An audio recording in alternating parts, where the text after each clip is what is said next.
Typhoon కాల్మేగి కని విని ఎరగని రీతిలో ఫిలిప్పీన్స్ ను దెబ్బ కొట్టేసింది. ఇప్పుడు ఫిలిప్పీన్స్ లో స్టేట్ ఆఫ్ ఎమర్జెన్సీ కూడా డిక్లేర్ చేశారు. ఇది ఒక డెడ్లియెస్ట్ సైక్లోన్. ఈ మధ్య కాలంలో ఫిలిప్పీన్స్ లో వచ్చిన సైక్లోన్స్ లో కల్లా ఇది ఒక డెడ్లియెస్ట్ సైక్లోన్ అని కూడా చెప్పుకోవచ్చు అనమాట. ముఖ్యంగా ఫిలిప్పీన్స్ యొక్క కొన్ని ప్రావిన్సెస్ లో, ప్రత్యేకంగా సెబులో ఇది విపరీతమైన పరిణామాలు చూపించింది. 241 మంది చనిపోయారు. దాంతోపాటు చాలా మంది గల్లంతైపోయారు. ఫిలిప్పీన్స్ గవర్నమెంట్ వాళ్ళ president Ferdinand Marcos junior national state of emergency declare చేశారనమాట. ముఖ్యంగా ఫిలిప్పీన్స్ లో వచ్చిన ఈ టైఫూన్ కాల్మేగి వల్ల దాదాపు 20 లక్షల మంది ఎఫెక్ట్ అయ్యారు. దాదాపు 5.6 లక్షల మంది డిస్ప్లేస్ అయ్యారంట. ఈ టైఫూన్ కాల్మేగి అక్టోబర్ 30-31 తారీఖున మొదలయ్యి గత 4-5 రోజులుగా ఫిలిప్పీన్స్ ని చాలా ఇబ్బంది పెట్టింది. అంతేకాదు ఈ నవంబర్ 4వ తారీఖున టైఫూన్ కాల్మేగి ఫిలిప్పైన్స్ లో తీరాన్ని తాకింది. తీరాన్ని తాకేటప్పుడు దీని విండ్ స్పీడ్ అనేది 130 km/h ఉంది అనమాట.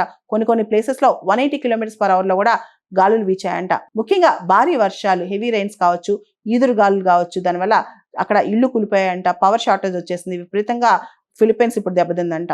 ఇప్పుడు ఈ టైఫూన్ కాల్మేగి వియత్నాం, థాయిలాండ్ వైపు పయనిస్తుందంట.